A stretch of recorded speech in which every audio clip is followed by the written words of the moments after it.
Okay, so we've got a couple things I want to cover today in one video because I was meant to post yesterday but didn't due to a few issues that have arisen that I need to deal with. The first thing, and we should all celebrate this, Britain has scrapped the under 18 porn ban, the one that required people to obtain a license or ID so that they could then use a site that would collect their data.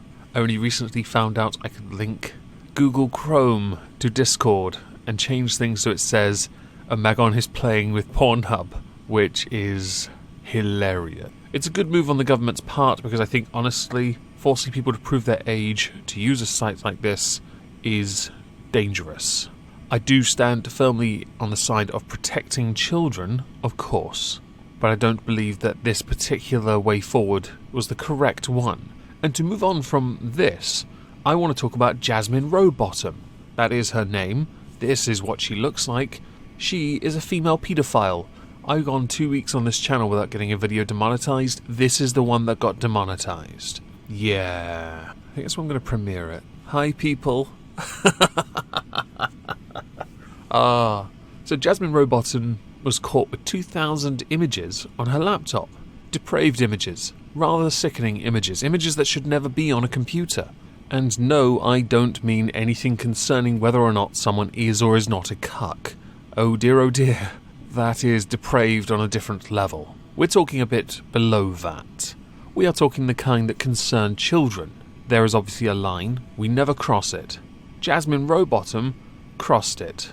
Jasmine Rowbottom claimed the images must have been caused by a computer virus, or given to her on a USB stick and she didn't notice. Because 2,000 images totally doesn't take up much hard drive space or much memory on a stick.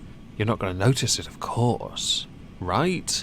Said nobody. Jasmine Rowbottom had her equipment, all her computer stuff, including phone, tablet, etc., examined, which revealed this image cache. She is a female paedophile, and she was found guilty of making indecent images and movies of children and possession of extreme pornography, all of which carry quite lengthy custodial terms. So I'd like you all in the lovely Premiere chat now, over the next 30 seconds, to take a wild guess. Take a wild guess just how long Jasmine Rowbottom is going to prison for. Tick-tock, everyone. This one requires audience participation to fully appreciate just how much of a sick worm she is. I think we've run out of time. Ding, ding, ding. She got no time at all. After being found guilty, she was handed a 21-month prison sentence, suspended for 2 years. On top of that, given a 2-year supervision order and placed on the sexual harm prevention order for 10 years. And of course the sex offenders register for 10 years. I think, and I can't be the only one that thinks this, that Jasmine Rowbottom should be in prison for a long time. The rest of her natural born life squared. So if you can do me a favour and keep her alive even longer, that would be great and very much appreciated. My view on this is quite simple. There are very few viruses that can infect a computer to such a degree that over 2,000 images of children can make their way across to you. It is highly possible you simply confused an email attachment or a WeTransfer link. That's not a virus though, is it? You were found guilty because no one believed that lie, because it is so unlikely. It is almost impossible to send images that way. It is possible to hack into a computer and send files to it, but it's not the easiest, and I sincerely doubt it happened. The crimes you were charged for, the crimes you were found guilty of, should carry custodial term not suspended. This is the very definition of female privilege, and it is insulting to most women to know that you are still on the streets, that you got a pass for no good reason whatsoever. You can use the excuses that usually crop up. Oh, she has issues mentally. Clearly she does. She's a paedophile. Oh, but she might have children. So? Keep them away from her. That's not rocket science, is it? In fact, there is no excuse for why Jasmine Rowbottom is not in prison and having a rather convoluted innuendo acted out courtesy of a rather unfortunate name. And I think the majority of you here agree with me. Jasmine Rowbottom is guilty. And I'm sure many of you in the chat have a very, very, very extreme solution to such a crime. Because there is no sentence, really, that can truly ever make up for some of the things people like Jasmine Rowbottom did. She is a risk, and I'm sure you have those opinions, my lovely, lovely chat. Mine is life, without the possibility of parole. But please make it a cheap one. No access to Wi-Fi. Hell, don't let her have access to anything that isn't literature written in the most boring sense. Might I recommend a stack of copies of Ulysses with some of the letters missing? That could be fun. Now, to move on from Jasmine Rowbottom, there is another case of injustice I want to talk about. See, whereas Jasmine Rowbottom should be in prison, the next person we're talking about should never have gone to the courtroom. For this, we need Jamie Griffiths, the shy and awkward student who googled how to make a friend and then touched a schoolgirl on her arm and waist while trying to chat to her, has been convicted of sexual assault.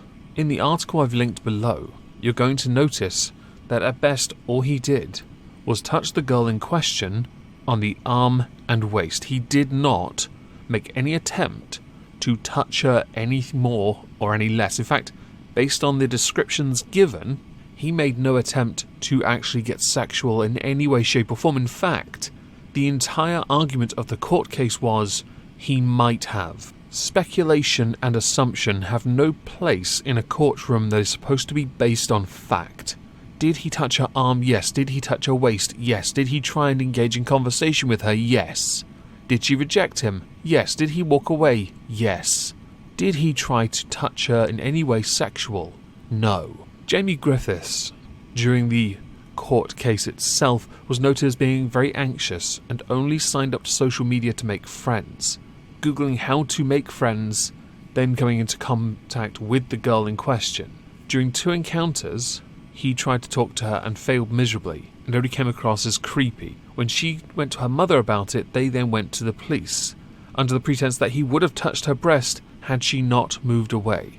That does not mean he did, and unfortunately that is not an indicator of any sexual assault. He might well be creepy for not being able to make friends and struggling miserably or wanting to talk to somebody 2 years younger than him, but as he did not sexually assault her, the fact he has been convicted is a damning statement of the current state of the United Kingdom's criminal justice system.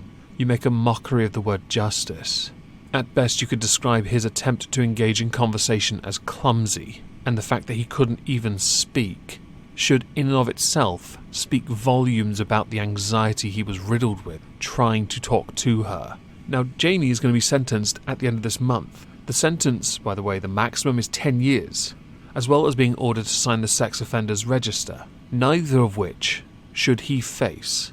He should not have been found guilty of the crime you have claimed he did, because there was no crime committed. At best, this is up there with the guy who looked rather creepy through a glass window in Scotland. This is there with that, and you have absolutely insulted everyone's intelligence. And I'm not even kidding when I say, at best, this can be described as, he might have done this. The girl in question says so herself in the very article I am referencing, which is on the screen for you now. This is not an indicator of anything wrong. It simply says, maybe. Creepy, yes, not a criminal. Of the 2 people I've discussed, I firmly believe one belongs in prison, and the other one should have just gotten a slap on the wrist. Not even that, to be honest. Now, as with all these cases, I do want to know what you think. I do want to know what you think about the porn ban.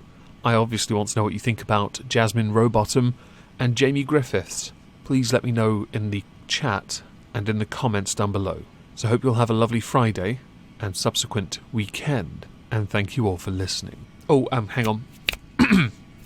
Recently started uploading the Moisky Reads storytelling to SoundCloud. I'll link it in the chat and in the description. See ya!